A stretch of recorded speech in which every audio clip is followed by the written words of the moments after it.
we just get your reaction kahapon, nailabas na nga ang qualified human trafficking charges against former Palace press officer, presidential spokesperson rather, na si Harry Roque. Tama lang po, dapat lamang pong lumabas kung ano ang dapat na lumabas para kung sino man ang mayroong kailangan panagutan, dapat managot po sa batas. Yusek, sabi nga dito, an Angeles Court judge will decide if this has probable cause and later on will issue an arrest warrant. But the question here is how will the government or the Philippine government implement this arrest warrant kung nagsisik po ng asylum sa The Hague si Harry Roque, si Attorney Harry Roque? Depende na po yan Depende naman po yan yung sinasabing right to non-refoulement. Papakita po kung ang pagpapaaresto ba sa kanya ay merong kasama, kaakibat na pag-torture or persecution. Yun yung pinaka-importante ito kasi sinasabi nila kapag meron kang, you're seeking for an asylum, meron kang karapatan, may right of refoulement ka or non-refoulement. Pero you have also to show na bakit ka ba arestuhin? Kapag aresto ba sa'yo, because of the persecution, may torture bang kaakibat? So, dapat niya mapakita yan.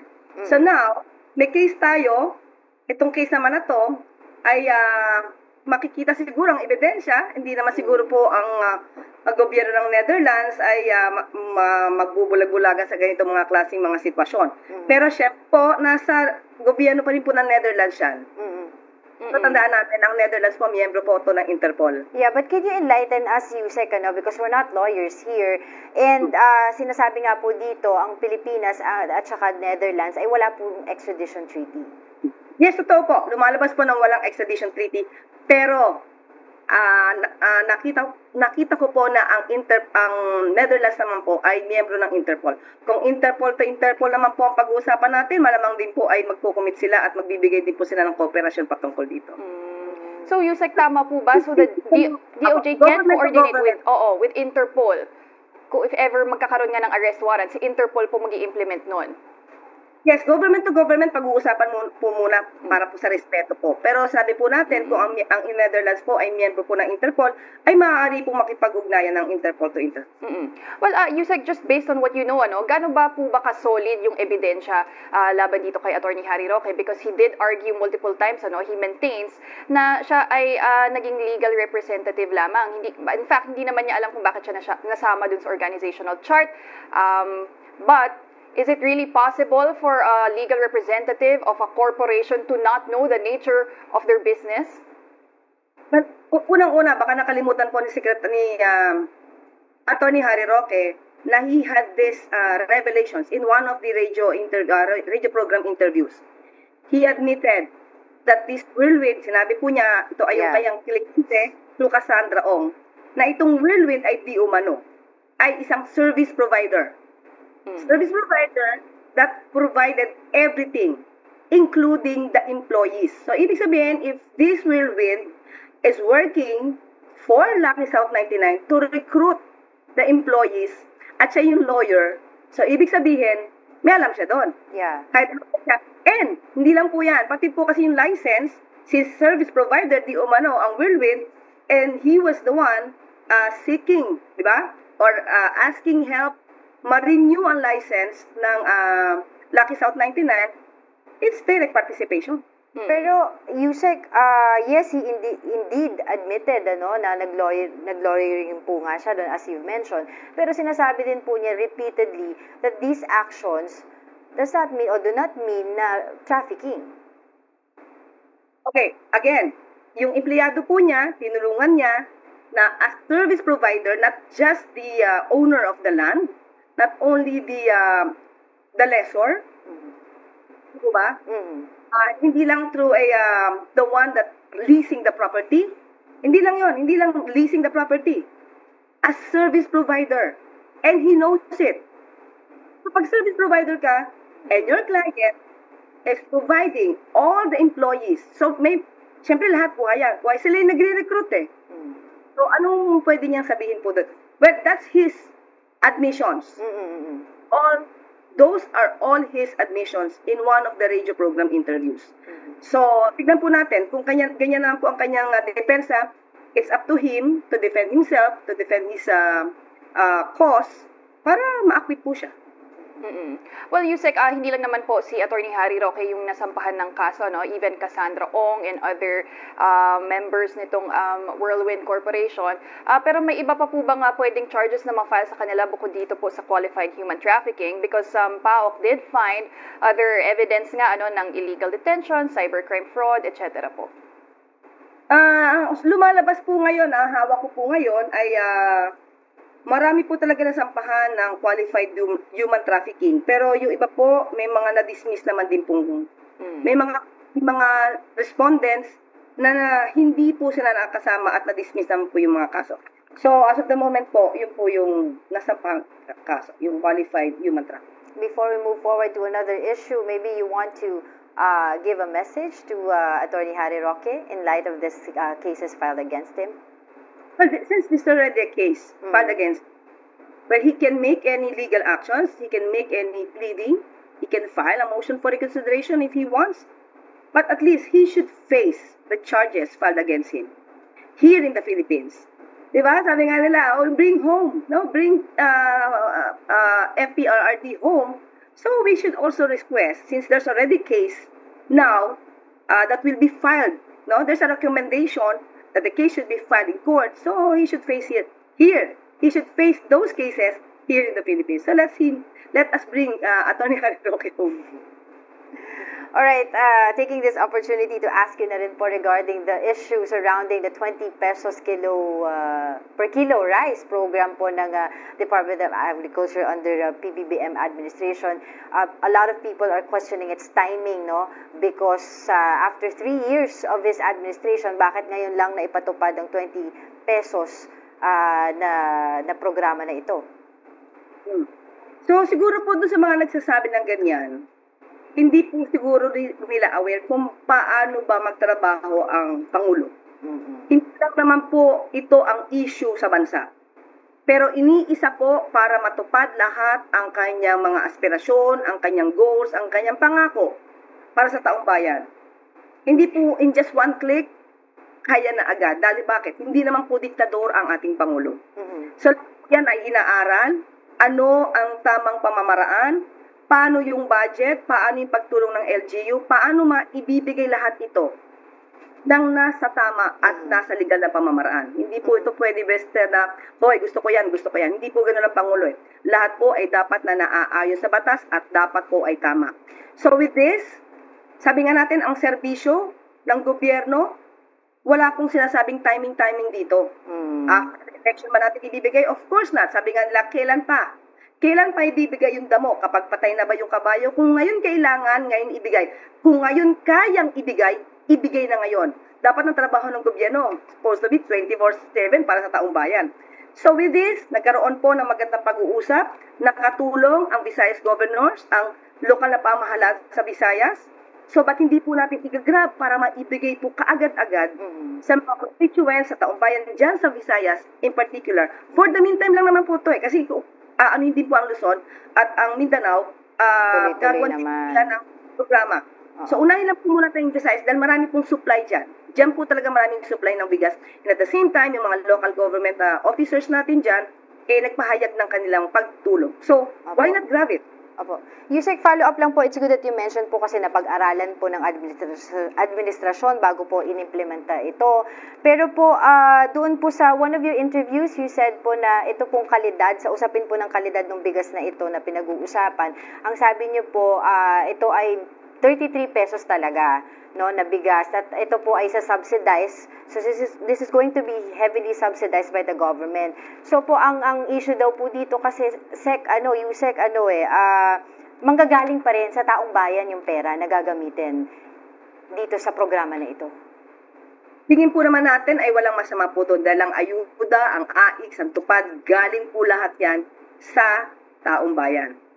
So lahat po na itinutulong po natin, hindi naman po nanggagaling yan sa bulsa ng sino man. Lahat po tayo kailangan magtulong-tulong kung ano po ang maaaring ibigay ng taong bayan, kung galing ito sa buwis at maitutulong po sa taong bayan, wala pong masama doon. Hindi po dapat ito hindi maibigay. Kung ano po yung ibinibigay na, let's say, tax, ng taong bayan, dapat mapunta rin po sa taong bayan. But Yusek, linawin lang po natin, no? Because you have Vice President Sara Duterte criticizing yung kalidad po nung bigas. Sabi niya, hindi daw fit for human consumption, panghayop pa nga daw po. So let's just clarify the quality, the texture in itong bigas na ito kasi natambak din po ito ng matagal sa mga warehouse. So I am sorry for her. I am sorry for VP Sara. Hindi po niya kasi inaalam kung ano yung kabuuan ng kwento bago po siya magsalita. Unang-una po, hindi niya nalaman na ito po yung bigas na ibinebenta po ngayon sa kadiwa ng 33 pesos. Ibig sabihin, maganda po yung kwalidad yan. Maganda yung quality niyan. Ito rin po yung binibenta sa kadiwa na 29 pesos para po sa vulnerable sectors. So it's the same kind ng rice na gagawin na po instead sa kadiwa na P29, gagawin na po na P20. So, ang dahilan lang po ng kanyang pagiging negatibo sa ganitong proyekto ng Pangulo is wala. Para lang ibagsak, di ba? Ibagsak ang integridad ng Pangulo at ng administrasyon. Kaya nga ang tanong natin ngayon, sino ba talaga ang may nais magpapabagsak kanino? Kasi wala pong namumutawi sa Pangulo na VP resign. VP resign, wala pong ganda namumutawi sa bibig ng ating Pangulo. Pero Yusek, you also have some advocates concerned about the feasibility of this program, this 20 peso per kilo rice program. Kaya ba ito i-sustain hanggang 2028 po? And kasama po ba yun sa plano? Tuloy-tuloy na po yan hanggang sa end of ng administrasyon ni PBBM? Ito po yung sinabi natin pag-aaral. Tinignan po talaga kung kakayanin po. Sa ngayon po, napag-aralan na kaya. At ang balak po talaga dito ay hanggang sa December 20, ito pong taon to, 2025. Pero sa susunod na taon, inaaral po na ito ay isama na sa budget para po hindi na rin po magbigay ng subsidiya ang lokal na pamahalaan. Matitiyak po ba, Yusek, ng DA, pati na rin ng admin ni PBBM na farmers will not incur major losses with this kind of program? Okay, sa tagal na po. Sa tagal na po ng programa na to, sa kadiwa po, ang NFA bumibili po sa farmers ng halagang yung 33 binebenta po natin. 33 pesos at 29 para sa vulnerable sectors. Wala naman pong nagre-reklamong farmers. It's the same. The same pattern. Ganun pa rin po mangyayari. Isa-subsidize lang po ng lokal na pamahalaan at ng national government. Yung 13 pesos. From the 33, gawin 20, yung 13 yung isa-subsidize. So, hindi po malulugi ang farmers dito. Same that po ng pagbili ng NFA ng bigas mula sa local farmers. What about your reaction po dun sa ibang mga critics against this program, na saying na this program is really not organic in a sense na hindi naman po talaga sa market ibebenta yung 20 pesos It's not rice for all. But pinilit lang, na magkaroon ng 20 pesos just to fulfill the promise in the election during 2022 elections. Ang mga tao walang nakikitang liwanag, puro dilim ang makikita niyan. Kailangan pa ba nating pintasan? Kung yung mas nangangailangan, ito po tayo yung nasa laylayan ng lipunan, ang mas nangangailangan. Kasi po, siguro yung mga namimintas po, yan kaya naman pong bumili niyan kung anong klase ng bigas ang kaya nila. Pero ang inuuna po natin ngayon ay yung nasa laylayan ng lipunan. Kung ibibigay po natin to sa mas tao na nangangailangan, ba't hindi po natin ibigay? Sana makipagtulungan na lang po sila. Okay? Kasi kapag hindi po natin tinulungan to, madideprive naman po natin yung mga nasa laylayan ng lipunan na makapag-avail na mas mura. So dapat tignan na lang po nila yung positibong epekto ito, lalo na doon sa mga nangangailangan. Yusek, I want to go back dun po sa issue ng farmers. Sabi nyo nga po, wala naman po magiging epekto po to sa kanila. But some are saying po, like sinasabi po dun sa Federation of Free Farmers, na ngayong panahon na ito, wala. Pero in the long run, meron because of the amount of nagagastusin daw po dito sa pagsasubsidize ng mga palay na ito. Na instead of using na lang daw po itong mga pera na nagagastusin na ito para mas mabigyan ng modern equipment, mas masuportahan po yung mga farmers po natin. Ibang issue po yun. Alam ko po may mga farmers po ngayon nagpapasalamat kasi kamakailang lamang ay nagbigay po ng makinarya. Ang ibang kooperatiba, nasa good news po natin yan.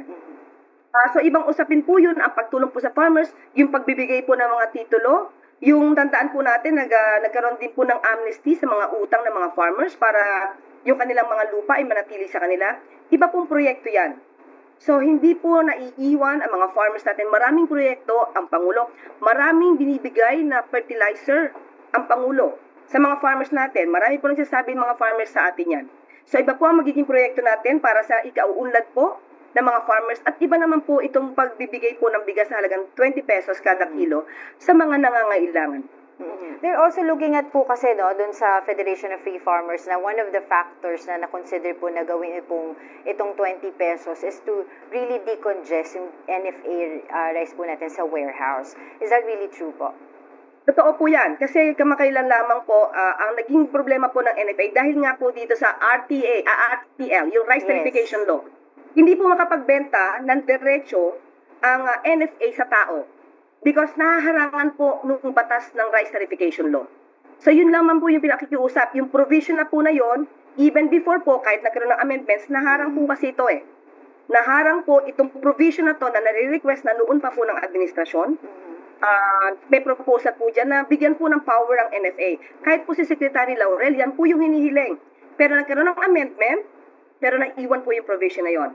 And Senator Cynthia Villar even said, admitted siya dito na she does not want to give powers to NFA dahil di umano sa mga corruption. Maraming na-suspend during the Duterte administration na officials.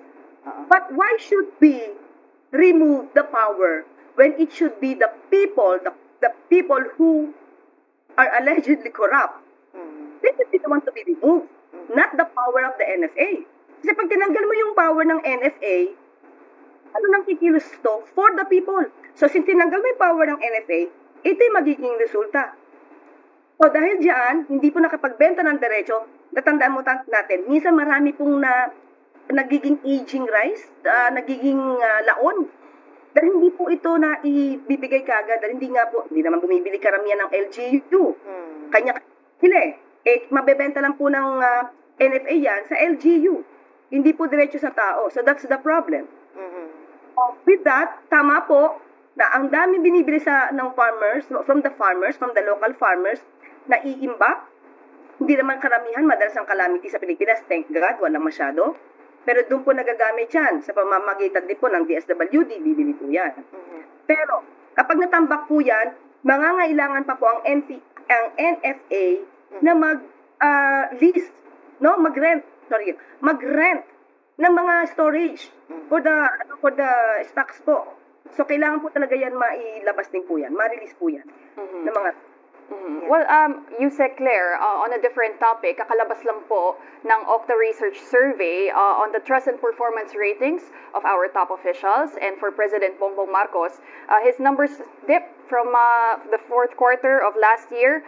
So, ang kanyang trust rating po from 65%, bumaba po ng 60%, and his approval, likewise, from 64, naging 59%. Can we just get the reaction of Malacanang to that? So, ang kanyang trust rating, ang trust rating is 60%? Yes. Yes, Yusek. From 65, naging 60 po. From sa Okta Research? Yes. This is just from an Okta Research survey po. Ang Pulse Asia is 25%. Po? So, tama ba? Ang Pulse Asia sinasabi na 25%, but now with Okta Research is 60%. Okay. Tomorrow ko na lang po sasagutin yan at kailangan ko pang kausap ang ating Pangulo patungkol. Ako last na lang po, Yusek, before we let you go, yung pong usapin na pinupukol po na kayo daw po ay magkamag-anak ni Congresswoman Franz Castro. I think that was said by VP Sara, if I'm not mistaken. Yes, ito na naman po, ang nakakalungkot, mukhang hindi po talaga siya nakikinig at hindi niya nakikita. Napapanood ang mga press briefings. Hindi rin po yata siya nanonood ng mga programa ng Pangulo sa PTV4. Babanggitin ko na kasi karamihan po ng mga programa po ng Pangulo ay PTV4, sa RTM, Radyo Pilipinas.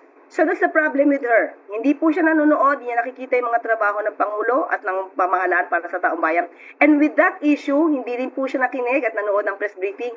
Noong ko pa po sinabi na hindi po kami magkamag-anak ni Representative Franz Castro, pero sinabi niya magpinsan kami. So definitely, that's disinformation. Nakakalungkot na galing pa mismo sa isang vice presidente ang magsasabi sa taong bayan ng isang disinformation. Pero sabi ko nga po, kung naging kamag-anak ko man si Representative Franz Castro, ikatutuwa ko. Pero nagkataon po kasi na hindi. Yusek, pero why do you think po na may insinuation po na ganun?